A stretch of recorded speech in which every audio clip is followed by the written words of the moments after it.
Well, Congresswoman Nicole Malliotakis introducing a new bill banning political flags such as Black Lives Matter and other flags of the sort from flying atop United States embassies. The Stars and Stripes Act of 2021 comes as a response to a decision by the State Department to fly these kinds of flags at their embassies to commemorate 1 year of George Floyd's death.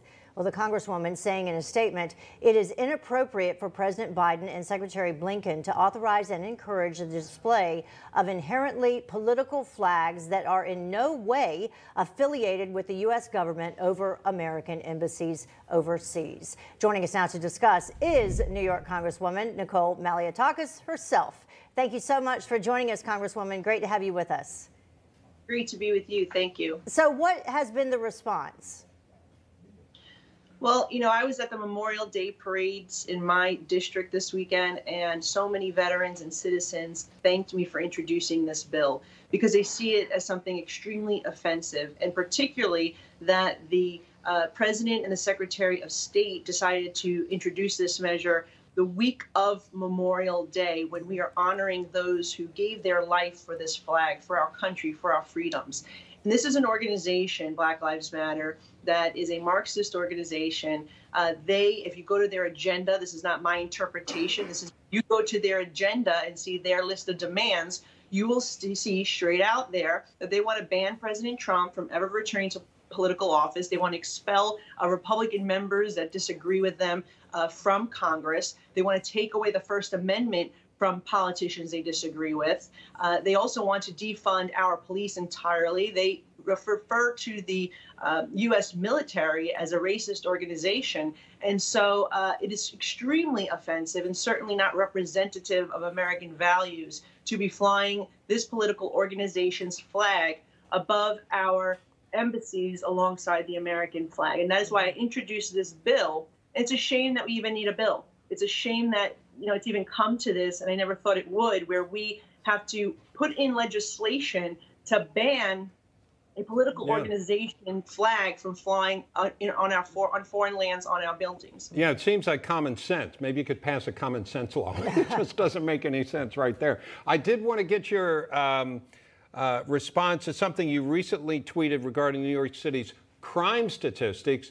And here it is. You tweeted, refund the police, in response to 77 WABC Talk Radio's tweet regarding crime being up 22% in New York City over the last year. And just so people don't think we're being too provincial or parochial about this, we're seeing this pattern, I'm sure you know, in other places in the country, in places like Seattle and Portland. A lot of them run by Democratic mayors. Los Angeles has seen a jump in crime. Chicago, we all know, it's practically on the front page every day. Talk about that a little bit, if you would, please. Yeah, it's incredibly sad. And to your point, you cannot legislate common sense. And instead, what we're seeing are policies being put forth at the local level, the statewide level, and even on the federal level that would further tie the hands of our law enforcement, preventing them to do their job, whether it's looking to take away their qualified immunity, looking to defund them, as New York City did, cutting 1/6 of their budget, eliminating the plainclothes unit. You are seeing more and more liberal cities, radical cities radically run cities, I should say, across the United States that are putting public safety on the back burner. And just to this point, here in New York City, we have Alexandria Ocasio-Cortez, who's saying we should not be building any jails. She wants to close the jails. She wants to empty the jails that we do have.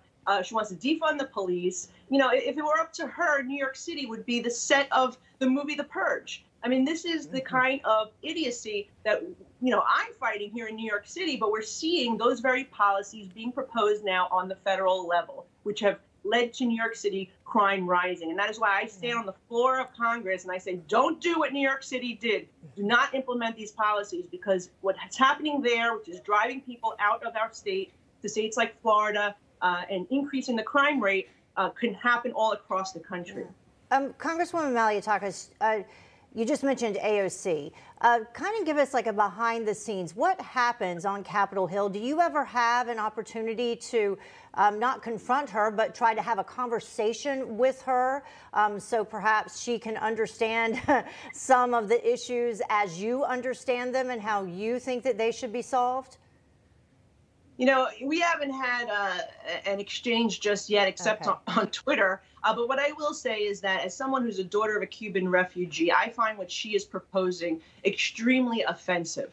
Okay, the idea that she wants to move this country towards socialism and destroy the very fabric of this nation, what makes it truly special, why millions of immigrants like my parents came to this country for freedom, for liberty, for opportunity. And she wants to move us down a path toward what's happening in Venezuela. I say no thank you to that, and that is why I'm in Congress right now, pushing back, fighting back, ensuring that we never allow that to happen here in the United States. And more importantly, because I'm here in New York City, I'm pushing back in her backyard. I'm the only Republican member from New York City, and those who want to support me in this movement, to go to my website, NicoleForNY.com. All right, Congresswoman Nicole Malliotakis, thank you so much for joining us. Yeah. I'd love to be a fly on the wall for a conversation between the two of you, though. Would love to see that. Thank you. We'll smell a lot of bull. Yeah. Hey, I'm Rob Finnerty. Thanks for watching. If you enjoyed this video, please join the conversation in the comments below. Don't forget to subscribe, too. Hit the bell icon to be alerted to breaking news. And remember, there's a whole lot more on Newsmax TV, America's fastest growing cable news network. Newsmax TV, where real news for real people.